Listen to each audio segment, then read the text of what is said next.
Are you planning to vote? I am planning to vote. Yes, I am planning to vote. Yes, I am.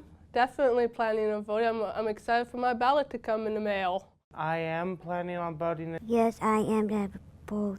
Technically, I'm not able to vote, but when I do turn 18, I'm planning on, first of all, registering to vote. I plan on getting my ballot in the mail.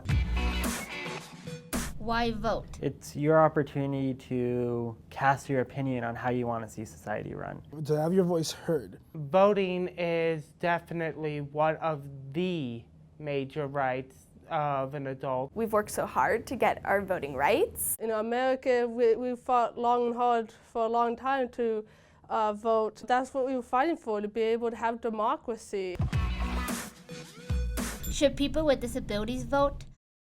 If people with disabilities or other marginalized groups aren't able to vote, then their voices aren't heard and their opinions aren't taken into consideration. We're still people, we're still human beings. It is the best option to make sure that we get our rights by voting on things that affect us. There's a lot of things that our government has done that has either helped people with disabilities because of how people voted, and there's a lot of things that have been done that have hurt people with disabilities. If you could get your voices heard, then you personally get more independence. It's kind of our way into adulthood here, like, hey, we get to finally have a say. Which is very important for people with disabilities, for everyone to be more engaged in their community. We finally have a voice in what should happen and what things need to change.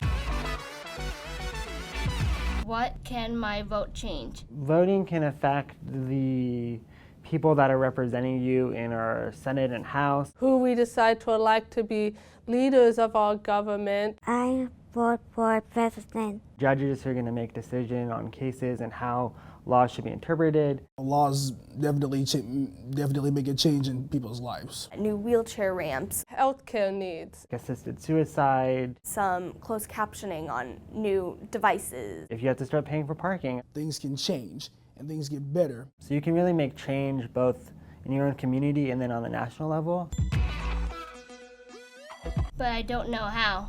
When you're a person with a disability and you think maybe sometimes you can't do things, especially vote on your own, you know, you're not always alone, and you can always definitely ask somebody for help.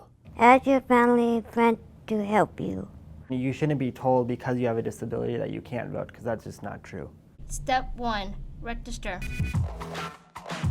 Once you turn 18, register to vote at this link.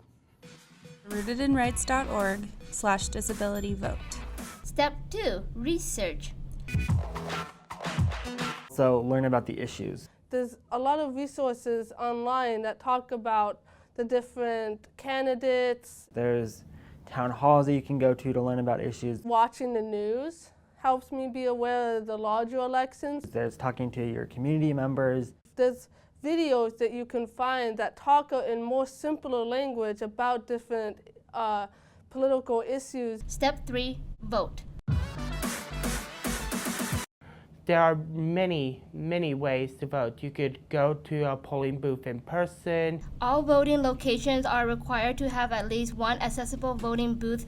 Accessible voting booths may be different depending on your county. You could send it through the mail. You can sign up to have your ballot mailed to you once you register to vote. Nowadays, there are websites out there for voting through the internet. Online voting and voting by mail are not available everywhere. Check our website to see if it's available in your county, state, or territory. Voting is very easy. Just click on that link. Let's do this. Vote.